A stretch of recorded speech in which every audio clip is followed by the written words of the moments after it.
purpose.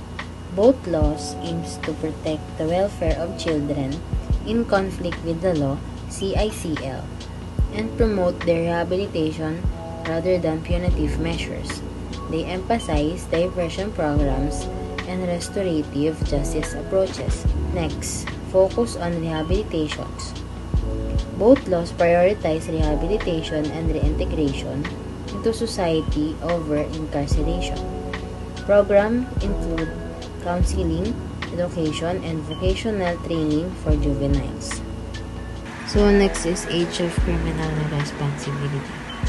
Both laws recognize that children below a certain age should not be held criminally liable, but instead guided through rehabilitative measures. Next is prohibition of detention with adults.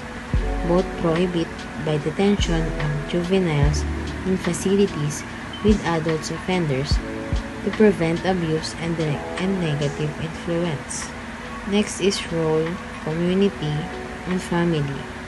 Community-based interventions and family involvement are emphasized in both frameworks to support the juvenile development and reintegration. So next is differences. Age of criminal responsibility. Republic Act 93-44 originally set the minimum age of criminal responsibility, MACR, at 15 years, with children aged 15 to 18 exempt from liability unless acting with discernment. Through JDPA USA, the MACR varies by state. Some states set it as low as 7 to 10 years. Federal guidelines do not prescribe a uniform age. Next, legal framework. Republic Act 93-44, a national law uniformly applied across the Philippines. Through JDPA, acts a federal guideline allowing individual states to develop their own juvenile justice system. Next, scope of diversion programs. Republic Act 93-44 mandates diversion programs for all cases involving CICL, focusing heavily on restorative justice. Through JDPA, diversion programs depend on state-specific systems and may vary widely in implementation and comprehensive. Next, monitoring mechanisms.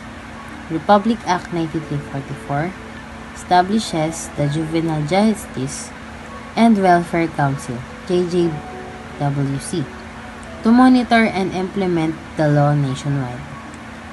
Through JDPA, overseen by the Office of Juvenile Justice and Delinquency Prevention, OJJDP, under the U.S. Department of Justice, which provides funding and guidance but leaves implementation to the state. Next is implementation challenges. Republic Act 93-44 faces resource limitations and inconsistent implementation due to local government capacities.